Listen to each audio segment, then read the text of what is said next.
So it's Jenna from the Edmonton Public Library Makerspace, and to go with our 2 Tinkercad videos that you may have already seen, we're going to add in some 3D printing basic guidelines.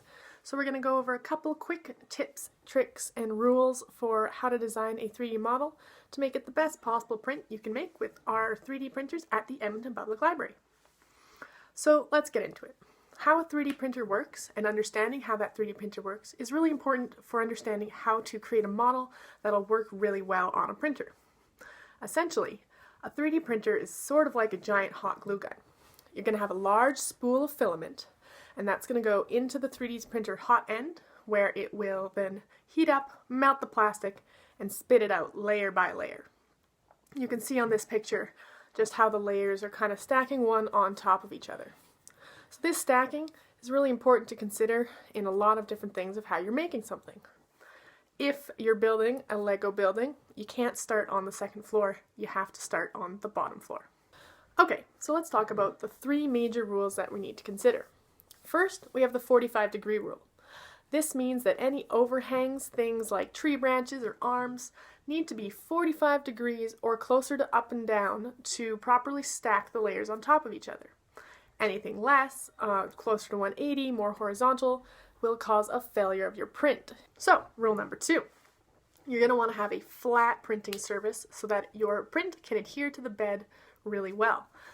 This cone, for instance, big circle, that is going to stick on there and it's going to be very easy to build up on top of that layer by layer.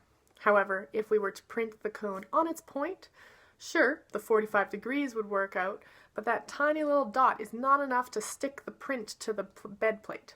It will either move and just cause a failure because the print is printing on where it thinks it is, whereas it's moved because it didn't stick, or it'll build up a little bit and just topple over because that is not a really supportive way for a cone to be supporting its own weight.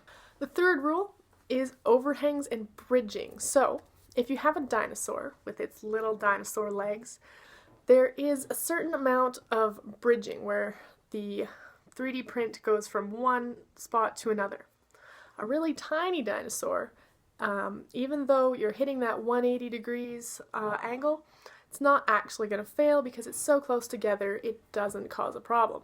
However, the farther apart those are, the larger it is, it's more likely going to fail. Okay, so those are the 3 main rules. We've got 45 degrees, flat print surface, and avoid overhangs. You can actually have overhangs if you want to use supports. We have 2 kinds of supports for the printers at the library.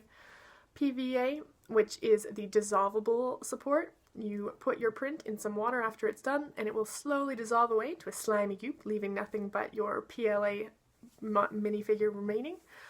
We also have PLA supports that you snap off with some post-processing. This can cause some scarring, isn't great. However, another way you can think about this is splitting your print into multiple parts. So if I have a house, it's got a roof that is overhanging the edge of the house, I'm going to split that model into the base of the house and the roof, and I'm going to print those 2 things separately and then glue them together once they're done to avoid any really bad printing failures and to have 2 really solid objects with the 45-degree rule, the flat base, and no overhangs. Okay, so those are 3 main rules to keep in mind while you're modeling your new 3D designs. You can check out our other videos on Tinkercad to learn more about how to use the software, and then you can upload screenshots of your designs to Facebook or Twitter with the hashtag EPLFromHome to share what you've made, or once we reopen, we're super excited to see your prints in our 3D printing queue.